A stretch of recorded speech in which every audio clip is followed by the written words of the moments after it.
देखिए, अगर हम स्क्वायर रूट निकालने की बात करते हैं तो अगर मैं आपको बोलूं कि 25 का स्क्वायर रूट बताइए कितना होगा, या फिर 36 का स्क्वायर रूट बताइए कितना होगा, या फिर 9 का स्क्वायर रूट बताइए तो कितना होगा। तो देखिए, ये जितने भी नंबर्स मैंने लिखे हैं सभी के सभी क्या है, परफेक्ट स्क्वायर है। तो आप इजीली बता देंगे कि इसका 5 होगा, इसका आपका 6 होगा और इसका 3 होगा। ठीक है, लेकिन अगर नॉन परफेक्ट स्क्वायर नंबर की अगर मैं बात करूं, जैसे अगर मैं बात करूं कि बताइए 18 का क्या होगा, अगर मैं बोलूं 27 का क्या होगा, ठीक है ना, अगर मैं बोलूं 38 का क्या होगा, तो ये वैसे नंबर हैं जो नॉन परफेक्ट स्क्वायर नंबर हैं। ठीक है, तो इनका हम लोग कम से कम समय लेकर के कैसे वैल्यू निकाल सकते हैं, आज हम लोग इसी के ऊपर डिस्कस करेंगे। तो चलिए सीखते हैं। तो आइए, मैंने कुछ नंबर्स लिए हैं, जैसे √18, √27 और √84। तो ऐसे नंबर का स्क्वायर रूट हम लोग कम से कम समय में कैसे निकालेंगे, आइए वो देख लेते हैं। सपोज ये √18 लिखा हुआ है, तो देखो करना क्या होता है, अगर ये 18 लिखा हुआ है तो इसको क्या करेंगे, एक परफेक्ट स्क्वायर के साथ हम लोग ऐड या सब्ट्रैक्ट कर देंगे। जैसे 18 लिखा हुआ है तो 18 को क्या करेंगे हम लोग, 16 + 2 लिख सकते हैं। अब देखो 16 लिख दिया मैंने, बस काम खत्म हो गया। 16 किसका स्क्वायर है, 4 का, ये +2 यहां पे लिख दीजिए। नीचे में क्या करेंगे, हमेशा किसी का भी स्क्वायर रूट निकालोगे, इसका या किसी भी नंबर का, तो नीचे हमेशा 2 रहेगा और मल्टीप्लाई में वही नंबर होगा जो यहाँ पे है। यहाँ कितना है, 4, तो यहाँ पे लिख देंगे 4। ये और ये कैंसिल, कितना हो गया, 4 + 1/4।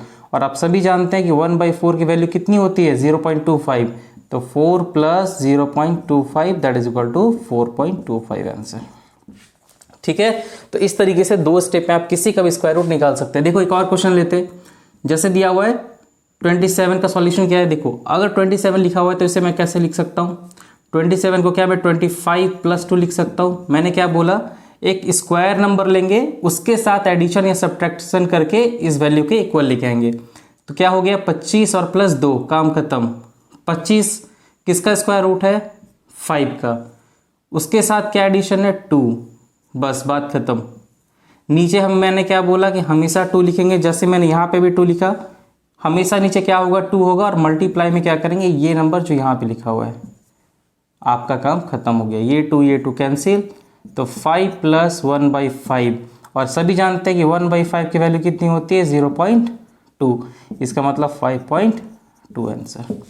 ठीक है, उसी तरीके से इसका सॉल्यूशन एक बार करके देखते हैं। मैंने क्या बोला, 84, आप क्या करोगे, इसके करीब जो स्क्वायर नंबर है उसके साथ इसे ऐड कर दोगे, तो 9 × 81, मतलब 81 + 3, 84 आ गया। तो कैसे करेंगे, देखो 81 किसका स्क्वायर है, 9 का, हो गया काम खत्म, प्लस ये 3 यहाँ पे आ जाएगा।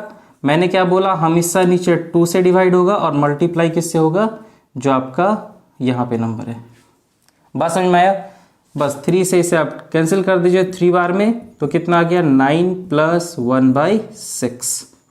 कितनी वैल्यू आ जाएगी, तो 9 प्लस इसकी वैल्यू कितनी आ जाएगी, तो 0.1, तो आप क्या लिख सकते हैं, 9.1 आंसर। ठीक है, तो इस तरीके से आप 1 से 2 स्टेप में किसी भी नॉन परफेक्ट स्क्वायर नंबर का क्या कर सकते हैं, स्क्वायर रूट वाली वैल्यू निकाल सकते हैं। आइए कुछ और क्वेश्चंस ले लेते हैं। तो देखिए मैंने कुछ और एग्जांपल ले लिए हैं, 3 और क्वेश्चन मैंने आपके सामने लिया है। आइए इसे भी कम समय में इसे सॉल्व करके देखते हैं। देखो 25 को क्या लिख सकते हैं, मैंने क्या बोला, एक परफेक्ट स्क्वायर के साथ इसे मैच करवा दो, तो 25 - 2 लिख सकते हैं। 48 को क्या लिख सकते हैं बताइए, क्या 49 - 1 लिख सकते हैं या नहीं लिख सकते हैं। 62 को क्या लिख सकते हैं बताओ, 64 - 2, मतलब एक परफेक्ट स्क्वायर के साथ इसे सेट कर देना है। बात यहाँ पे खत्म हो गई। 25 किसका स्क्वायर है बताइए, 5 का, हो गया। ये -2 यहाँ पे, मैंने क्या बोला, कोई भी नंबर होगा नीचे हमेशा 2 से ही डिवाइड दोगे और मल्टीप्लाई करोगे जो यहाँ पे नंबर लिखा हुआ है।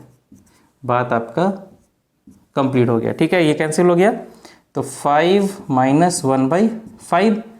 तो देखो यहाँ पे भी कंफ्यूज मत होना, 5 है, इसको कैसे लिखोगे, 4 + 1 - 1/5 कितना हो जाएगा, 0.2। तो 4 + 1 में जैसे 0.2 जाएगा, बचेगा 0.8, that is equal to 4.8 answer. ठीक है, इन सभी का क्रॉस चेक करके देख सकते हैं, आपको आइडिया लग जाएगा। ये देखो मैंने लिख दिया 49 माइनस 1। अब सीधा देखो ये किसका स्क्वायर है, 7 का स्क्वायर है, तो मैंने लिख दूंगा 7। कितना माइनस है, तो -1 डिवाइडेड बाई, मैंने बोला हमेशा कि 2 से डिवाइड होगा और मल्टीप्लाई ये 7 ही होगा यहाँ पे। ठीक है, तो ये पे 7 लिख दिया मैंने, -1/14। तो आप 7 करोगे, 14 को जैसे ही करोगे आ जाएगा 0.07। ठीक है, तो कैसे करना है इसके लिए भी परेशान होने की जरूरत नहीं है। इसको आप क्या लिखोगे, 6 + 1 - 0.07। आप चाहे तो यहाँ पे से माइनस कर ले, 1.00 0.07, ये 10 में 7 गया तो 3, 9, 0 पॉइंट हो गया। तो 6 + 0.93 दैट इज इक्वल टू 6.93। देखो ये तो फिर भी मैंने स्टेप थोड़ा इसलिए बढ़ा दिया ताकि आपको एक बार में समझ में आ जाए, नहीं तो आप यहाँ के बाद ही डायरेक्ट यहाँ से फिर क्या कर सकते हो, आंसर लिख सकते हो। ठीक है, मैंने थोड़ा एक्सप्लेन कर दिया है ताकि आपको समझने में आसानी हो। 64 - 2 लिखे है, कैसे होगा इसका आंसर बताओ। 64 किसका स्क्वायर है, 8 का स्क्वायर है, माइनस कितना है 2 डिवाइडेड बाई, मैंने हमेशा बोला है 2 से डिवाइड होगा और मल्टीप्लाई ये जो सेम नंबर है उसी से करेंगे। बात समझ में आया, ये 2 कैंसिल, तो 8 - 1/8 क्या आ जाएगा, 8 आएगा, माइनस ये कितना आ जाएगा, तो 0.1। इसका मतलब क्या हो गया, अब सीधा अगर परेशानी है तो 7 + 1 - 0.1, तो 1 में से 0.1 जाएगा, कितना बचेगा 0.9, मतलब 7.9 आंसर। ठीक है, तो इस तरीके से आप इन सब नॉन स्क्वायर रूट का वैल्यू निकाल सकते हैं। आइए मैं 2-3 एग्जांपल आपको क्वेश्चन में दे देता हूं, आप उसे बना करके क्या करेंगे, कमेंट बॉक्स में टाइप करेंगे। चलिए देखिए, फाइनली मैंने ये 4 क्वेश्चन आपको एज ए होमवर्क दिया है। ठीक है, आप इन सभी का क्वेश्चन का आंसर बनाएंगे और कमेंट बॉक्स में क्या करेंगे, मेंशन करेंगे। ठीक है, तो अगर वीडियो पसंद आता है तो वीडियो को लाइक कर ले और चैनल को सब्सक्राइब जरूर कर ले, क्योंकि आने वाले टाइम में ऐसे काफ़ी सारे शॉर्ट ट्रिक्स मैं बताने वाला हूँ जो आपके गवर्नमेंट एग्जाम के प्रिपरेशन में काफ़ी हेल्प करेगी। Thank you.